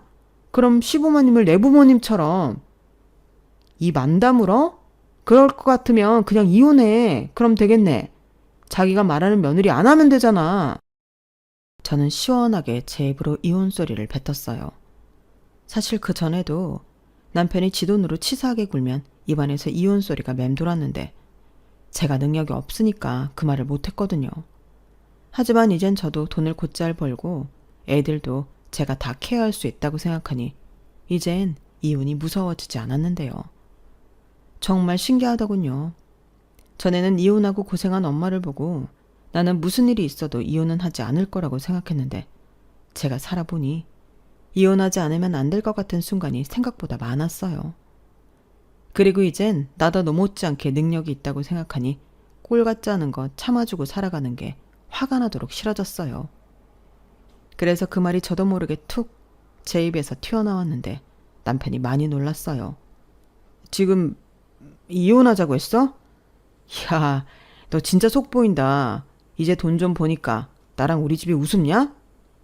누가 그렇대? 방금 당신이 한 말이 우습지. 며느리 둘이? 그럼 며느리는 내 부모는 뒷전이고 시부모가 먼저야? 지금 내가 우리 엄마 아파트 사줬다고 이러는 거잖아. 그럼 자기도 자기 돈으로 사들여. 그럼 될 일을 왜 나한테 그래? 전에 나한테도 당신이 그랬어. 나도 벌라고. 그 뜻은 너도 벌어서 네 엄마 챙기라는 뜻 아니었나? 그야 내 말은 왜 사람이 훈직에 한 입으로 두 말해. 그때는 내가 못 버니까 그렇게 말해놓고 이제는 내가 벌어서 진짜로 내 부부만 챙기니까 배가 아파? 야, 왜? 네가 그러면 내가 겁먹을 줄 아냐? 뭐? 네? 이게 돈 못 푼 벌더니 겁대가리를 상실했구나. 그래, 해. 이혼하자고 하면 내가 뭐 아쉬울 줄 아냐? 대신 너 닮은 기집애들은 네가 책임져. 나한테 양육비 달라고 하지 말고. 진짜 치사하다. 어쩜 끝까지 그래? 나는 법으로 할 거야. 애를 나 혼자 낳았어? 왜 나만 책임을 져? 그냥 정부 공평하게 다 법으로 해. 내가 공부해보니까 법이 참 공평하더라. 이게 공인중개사 하더니 지금 무슨 판검사라도 되는 줄 아네? 야, 너 계속 그렇게 까불 거지? 왜? 치기라도 하게? 어디 그럴 용기가 있으면 해봐. 나는 뭐 당하기만 할 줄 알아? 폭력 쓰는 순간 누가 더 유리해지는지 생각해. 저는 살짝 유치해지긴 했지만 남편이 세게 나오니 저도 세게 나갔어요. 그리고 다음날 정말로 이혼 소송이라도 알아봐야 하나? 그냥 일종의 부부싸움 정도로 넘겨야 하나 고민이 많았는데 남편의 반응을 좀 지켜보려고 했죠. 그러자 아니나 다를까 다음날 저녁부터 골이 나서 쳐다도 보지 않을 것 같았던 남편은 이유를 모르겠지만 웬일로 꼬랑지를 내리고 마치 아무 일도 없다는 듯 저를 대하고 심지어 농담까지 하며 웃기까지 했는데 저야말로 이 인간이 뭘 잘못 먹었나? 하고 쳐다봤죠. 그런데 우리 오랜만에 밖에 나가서 외식하고 데이트 좀 할까? 우리 그동안 바쁘다고 데이트도 못하고 살았잖아. 라고 안 하던 짓을 했고 저는 내일 모레면 이혼할지도 모르는 사람이랑 그런 거 하기 싫다고 단박에 거절했어요. 보통 같으면 제가 이렇게 쏘아 붙이기라도 하면 버럭 화를 내고도 남을 남편이었는데 그날은 화를 꾹꾹 참더라고요. 그때 알았죠. 저 인간이 저랑 헤어지면 아쉬운 구석이 있다는 걸요. 그래서 일단 그게 뭔지 궁금하니 계속 틱틱거리며 틈을 주지 않았는데요. 결국 급하긴 했는지 지 입으로 불기 시작했어요. 저기 있잖아. 혹시 돈 좀 있나? 한 1,000만 원 정도면 되는데. 내가 이런 말 좀 민망한데 사기를 당해서 이자를 물어줘야 할 때가 있어. 그냥 달라는 건 아니고 내가 보너스 받으면 갚을게. 이렇게 말하는데 저도 모르게 코웃음이 나왔어요. 보너스가 1,000만 원이야? 나는 그런 돈 구경도 못했는데. 자기 진짜 그동안 돈 많았구나? 어? 그게 아니고 이번에만. 그전에는 당연히 안 그랬지. 그래? 사실 나도 자기가 무슨 돈이 있어서 어머니 명품 가방 사드리고 해외여행 보내드리는 건지 궁금했거든. 근데 또 물어보면 자기랑 싸울 것 같아서 못 물어봤는데. 다 이유가 있었구나? 아니라고. 나도 힘들게 한 거야. 그리고 자기는 못 믿겠지만 장모님한테도 똑같이 해드리라고 했어. 아, 그래? 그건 몰랐네. 근데 이젠 그런 거 안 해도 돼. 이유는 말 안 해도 알지? 자기야, 정말 이럴 거야? 자기가 나랑 헤어져서 산다고? 내가 못할 게 없잖아. 막말로 자기가 신혼초 말고 나한테 해준 게 뭐가 있어? 사실 막상 이혼하려고 알아보니까 꼴랑 생활비 그거 주고 나만 부려먹었잖아. 내 인건비는. 그렇다고 자기가 나한테 엄청 다정하게 한 것도 아니고. 이게 다 이혼 사유가 되더라고. 게다가 우리는 애가 셋이잖아. 남편은 제가 하는 말에 약간 겁을 집어먹은 듯 결혼하고 처음으로 주눅이 드는 모습을 보였어요. 사실 그건 정말로 알아본 게 아니고 제가 생각하는 걸 마치 알아본 듯 이야기한 것 뿐이었는데 남편은 정말로 제가 알아보기라도 한 것처럼 놀라더라고요. 그러면서 정이 조금이라도 있었다면 그런 남편 모습에 마음이 좋지 않았을 텐데 의외로 저는 그런 마음도 들지 않더라고요. 그래서 그날 저녁 남편과 싸워서가 아니라 이젠 내 감정에 귀 기울여 힘들더라도 이혼을 하는 옳은 방향이라고 생각이 들었어요. 그래서 이제 막 이사를 마친 친정엄마에게 찾아가 제 속이야기를 하며 이혼할 생각이라고 말씀드렸는데요. 그러자 저희 엄마 표정이 좋지 않았어요. 그래서 저는 감정으로 호소했죠. 엄마는 딸이 이혼 무서워서 그런 취급받고 힘들게 살았으면 좋겠어? 그야 당연히 아니지. 근데 지금은 우리 딸도 능력이 있고 그렇게 안 살잖아. 그럼 이제라도 서로 맞춰가면서 살면 되지 않아? 엄마, 나는 사람 고쳐 사는 거 아닌 것 같아. 연애할 때야 저렇게 독재적인 사람인 줄 모르고 결혼까지 했지만 앞으로 어떤 일이 벌어질지 내 눈에 다 보여. 특히 아들 타령하면서 딸을 셋이나 낳았는데 우리 딸들한테 상처 안 준다고 보장할 수 있나? 나는 우리 애들이 상처 안 받고 구김 없이 자랐으면 좋겠어. 나도 한때는 아빠 없이 커서 우리 애들한테는 아빠 자리를 꼭 주고 싶었는데 그것도 사람 나름이지. 엄마는 아빠가 지금까지 내 옆에 있다고 생각하면 그건 좋아? 뭐라고? 말도 안 돼. 엄마가 왜 이혼했는데? 너한테까지. 아니다. 그래. 듣고 보니 네 말도 맞네. 근데 정말 김서방이 그런 인간이야? 네 아빠까지 갖다 붙일 만큼 인간 말종이냐고. 그건 아니고 아빠는 노름도 하고 알코올 중독에 폭력까지 썼잖아. 근데 이 인간은 그냥 여자를 개무시해. 나도 무시하고 애들도 무시하고. 근데 엄마, 누가 그러더라? 어릴 때 아빠한테 그렇게 무시당하고 남자가 먼저라고 세뇌를 받고 자라면 커서도 자기는 그런 존재라고 자기를 하찮게 여긴대. 나는 우리 애들이 그렇게 산다고 생각하면 너무 가슴이 아파. 오히려 이혼해도 엄마처럼 씩씩하게 잘 살 수 있다고 그렇게 키우고 싶어. 내가 엄마 보고 그렇게 컸잖아. 신영아, 정말 그렇게 생각해? 엄마는 너한테 해준 게 너무 없는데. 아니, 엄마는 끝까지 내 옆에 있어줬잖아. 나는 그래서 늘 든든했어. 지금도 그래. 내가 돌아갈 곳이 있으니까 이렇게 용감하잖아. 만약 엄마가 없으면 내가 이혼할 엄두를 어떻게 내? 부당한 취급을 받고 부모 취급, 식모 취급 받아도 바보처럼 참고 살겠지. 친정엄마는 제 말을 듣고 그건 안 된다고 눈물까지 보이셨어요. 그리고 네가 그렇게 원하면 뜻대로 하라고 당신도 도와주겠다고 하셨는데 이러려고 사들인 집이 아니었지만 저는 애들과 함께 엄마 집으로 들어가게 되었어요. 거기에 덩달아 빠르면 빠를수록 좋으니 아는 분의 소개로 이혼 소송을 맡아줄 변호사님도 만났다고. 변호사님은 저에게 어떻게 그렇게 살았냐며 이젠 아무 걱정하지 말라고 하셨는데 저더러 재산 분할과 위자료까지도 받아낼 수 있다고 호언장담하셨어요. 그리고 서류를 부지런히 준비해 제가 아이들 데리고 친정으로 돌아간 날 이혼소장이 남편 회사로 송달이 되었는데요. 남편이 불이 나게 저한테 연락을 하더군요. 이게 뭐야? 이혼소장? 제정신이야? 내가 돈 좀 해달라고 했다고 이런다는 게 말이 돼? 당신 생각엔 내가 꼴랑 지금 이 일 때문에 이혼하는 것 같아? 나 정말 많이 참았어. 그래서 이젠 안 참아도 되니까 안 참으려고 하는 거야. 뭐라는 거야? 너 그렇게 나대고 까불 줄 알았으면 너 그 공부한다고 했을 때 내가 못하게 말렸어. 알아? 그러게 말리지 그랬어. 근데 네가 말려도 나는 했어. 네가 오죽 더럽고 치사하게 굴었냐? 이젠 좀 고맙기까지 해. 네 덕에 내가 이 악물고 여기까지 왔으니까. 그리고 이젠 무시당하지 않고 내가 하고 싶은 거 다 하고 살 거야. 그러니까 나한테 어줍잖은 도리 따지지 말고 이혼하자고. 아니면 변호사 선임해. 제대로 재판해보자. 우리 변호사가 그러더라. 나는 진짜 걸릴 게 하나도 없다고. 나 그 정도로 너한테 당하고 살았대? 저는 아무 말도 못하는 남편의 전화를 계속 받아주고 싶지 않아 전화를 끊었어요. 그리고 문자로 이젠 할 얘기가 있으면 내 변호사한테 하라고 변호사님 연락처를 보내주고 남편 번호를 차단했는데요. 그렇게 한 일주일 정말 편하고 좋았어요. 집에 가면 엄마가 있고 애들이 있으니 그 좁은 아파트도 궁전 같더라고요. 엄마가 차려준 맛있는 음식에 애들이 알아서 지들끼리 재롱을 떠는데 정말 모처럼 아무 걱정 없이 환하게 웃었어요.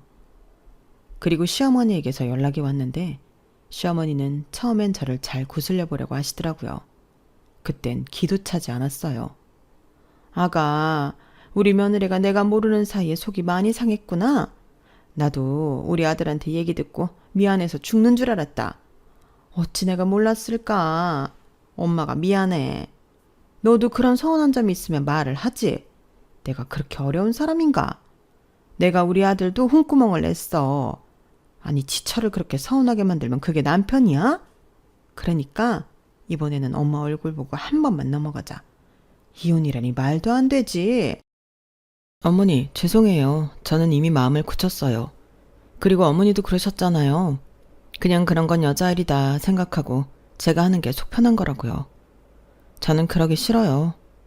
결혼이라는 게 같이 행복하자고 했지 제가 남편 하수인 하려고 한 게 아니잖아요. 뭐? 저는 집안일도 그렇고 돈도 그렇고 애들한테 하는 것까지 남편이랑 반반. 아니 필요하면 바쁜 사람 대신 전부 그렇게 서로 하는 게 맞다고 생각해요. 어쩜 너는 그렇게 앞뒤가 다르니? 전에는 안 그랬잖아. 정말 우리 아들 말처럼 꼴랑 그 공인중개사 됐다고 네가 뭐라도 된 줄 착각하는 거야? 그 사람이 그래요? 하긴 그러고도 남겠죠.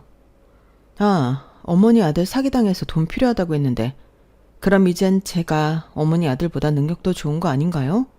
근데 능력도 좋은 여자가 왜 굳이 자기보다 못한 남자 새끼 하수인을 해요? 저는 싫어요. 뭐야? 너 지금 내 금쪽 같은 아들한테 남자 새끼라고 했냐? 이게 어디서 배워먹은 가정교육이야? 이래서 애비 없이 자란 거 집에 함부로 들이면 안 되는 건데. 네, 그러니 이젠 제 발로 나간다고요. 그러니까 붙잡지 마세요. 저 이미 마음 굳혔으니까. 저는 시어머니 전화를 끊고 한참을 웃음이 나오는 걸 참기가 어려웠어요. 정말 속이 너무 시원하더라고요. 이래서 최고의 복수는 성공이라고 하는 건지. 아직 제 인생이 성공이라고 표현하기에는 갈 길이 먼데 저는 이미 원하는 걸 다 이룬 것만 같았어요.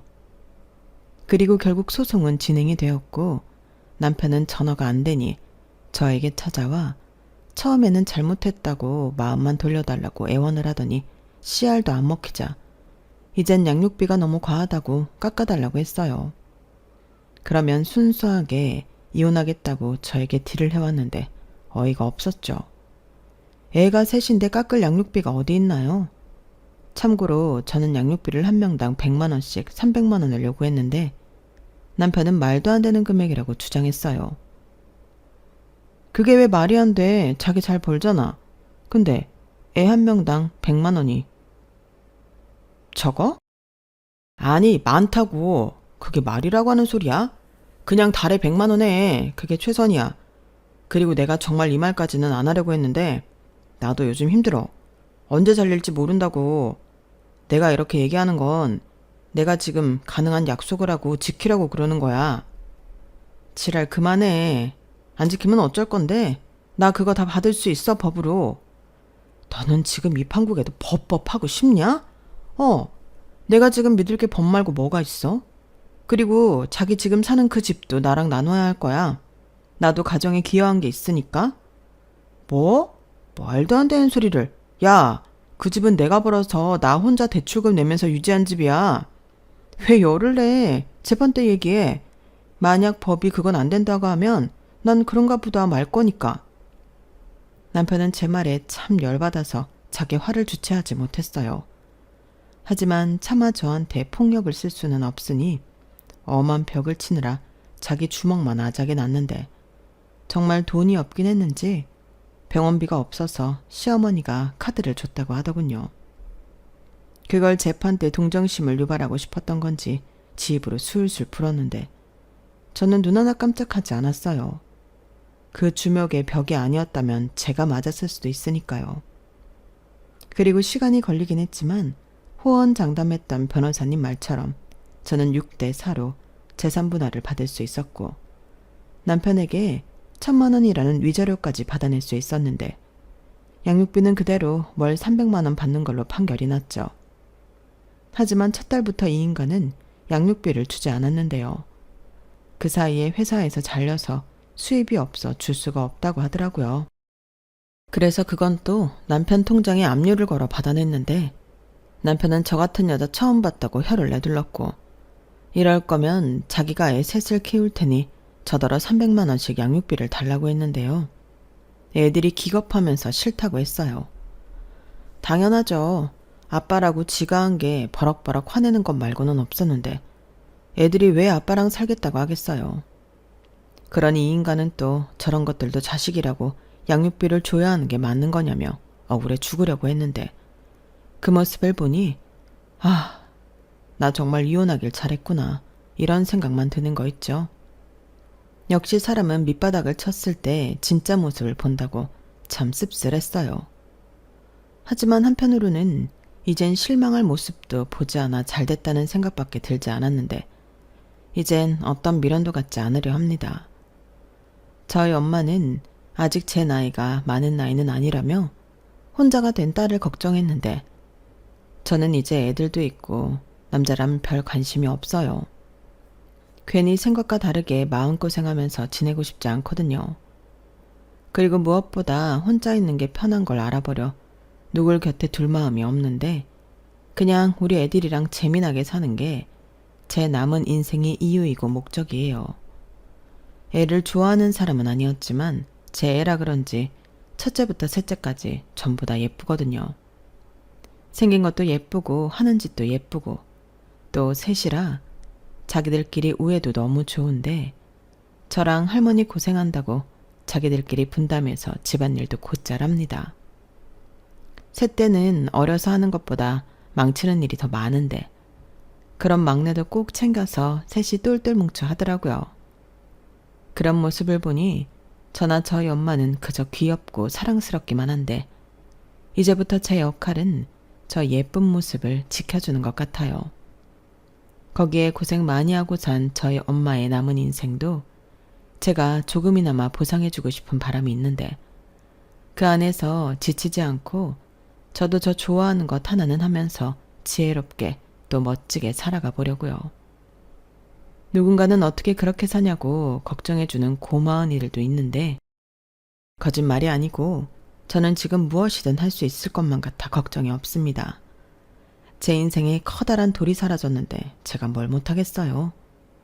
그리고 제가 너무 재미있어하고 보람을 느끼는 일이 있는데 뭐든 자신이 있어요.